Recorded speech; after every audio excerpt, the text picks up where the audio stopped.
2 Chronicles 30, verses 17 through 19 says, "For there were many in the assembly who had not consecrated themselves, and therefore the Levites were over the slaughter of the Passover lambs for everyone who was unclean, in order to consecrate them to the Lord. For a multitude of the people, even many from Ephraim and Manasseh, Issachar and Zebulun, had not purified themselves, yet they ate the Passover otherwise than prescribed.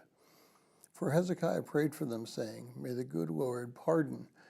And verse 19 says, "Everyone who prepares his heart to seek God, the Lord of our fathers, though not according to the purification rules of the sanctuary."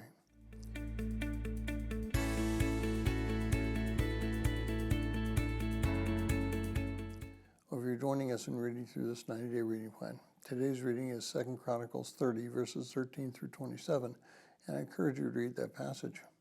Now, are we made right in our relationship with God by rules and works, or is it by faith? The verses of 2 Chronicles 30 give us a straight answer. We are prepared in our relationship with God through faith. But now I'm going to jump into the frying pan, right into the fire. We are saved by grace through faith, but after that salvation, there are things for us to do. We do not sit on our laurels waiting for God to take us home. People love to quote Ephesians 2:8 and 9, where Paul writes, "For grace you have been saved by faith, and that not of yourselves. It is a gift of God, not as a result of works, so that no man may boast." The problem is that they leave out verse 10. Then it says, "For we were his workmanship, created in Christ Jesus for good works, which God has prepared beforehand so that we would walk in them." We are saved by faith in Christ, but that faith is accompanied by action. Faith saves us.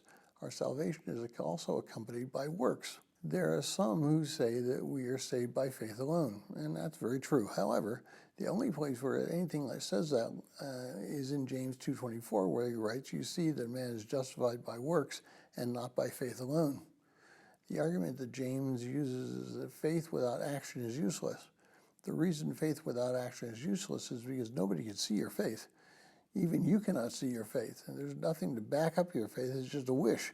I could say someday I want to be a millionaire. I may truly believe that I have sincere faith. But if I sit in my house watching Judge Judy all day long, I can guarantee you that unless somebody wills me $1 million, I will not be a millionaire.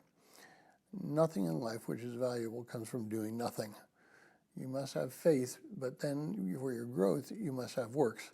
Salvation is a combination of both eternal security and growth into being more like Christ.